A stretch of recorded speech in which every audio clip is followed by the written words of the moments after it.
Latarosso versi bahasa Indonesia. Dahulu kala di kerajaan Bone ada seekor binatang yang paling besar dan rakus. Binatang itu bernama Lampuara.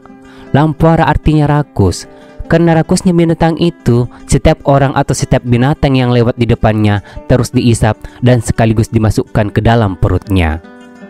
Untuk menghindari malapetaka itu, bermupakatlah penduduk di negeri itu untuk membunuh Lampuara. Akan tetapi, usaha itu tidak berhasil.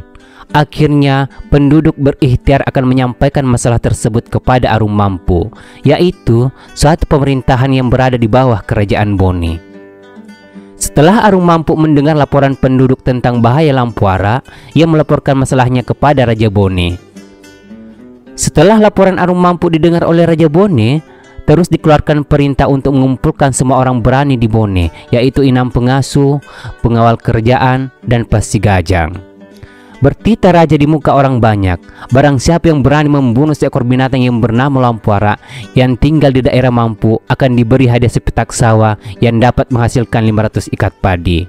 Di samping itu, ia akan diangkat mengeplai suatu pemerintahan yang setingkat dengan pemerintahan Arum Mampu. Semua hadirin tercengang mendengarkan penyampaian Raja Bone itu. Tiada yang menduga, tiba-tiba berdiri seorang laki-laki yang tegap dengan mata berkaca-kaca seraya berkata, "Ampun tuanku, hamba yang berani.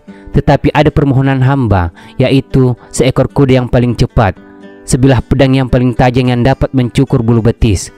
Kemudian hamba mohon, sekiranya hamba mati dalam pertarungan melawan Lampuara itu, hamba dibungkus dengan kain kapan dengan berlapis-lapis. Lapisan kain kapan itu tadi sama tebalnya dengan tinggi hamba." "Baiklah," sabda raja. Kemudian Raja Bone mengumumkan kepada semua hadirin perjanjian raja dengan Latarosso. Ringkas cerita, Latarosso mengendarai kuda yang paling cepat. Kecepatannya sama dengan kilat. Kuda itu diberi nama Billa Takkajoe. Kemudian diambilnya pedang yang paling tajam. Setelah siap semuanya, berangkatlah Latarosso menuju ke sebelah utara.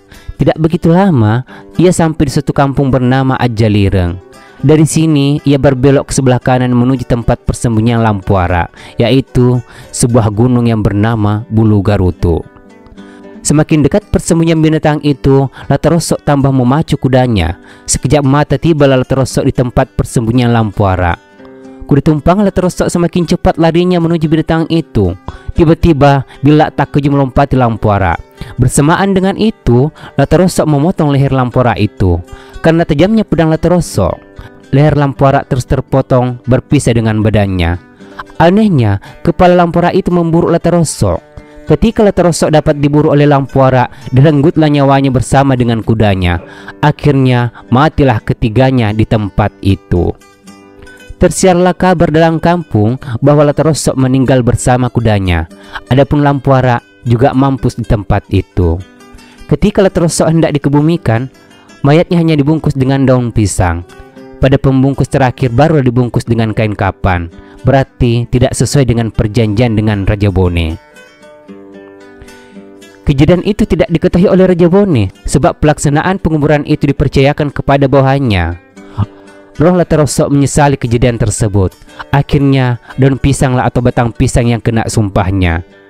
Akhirnya sampai dengan sekarang ini, batang pisang itu sering kena penyakit, dan biasanya batang pisang yang kena penyakit itu mati.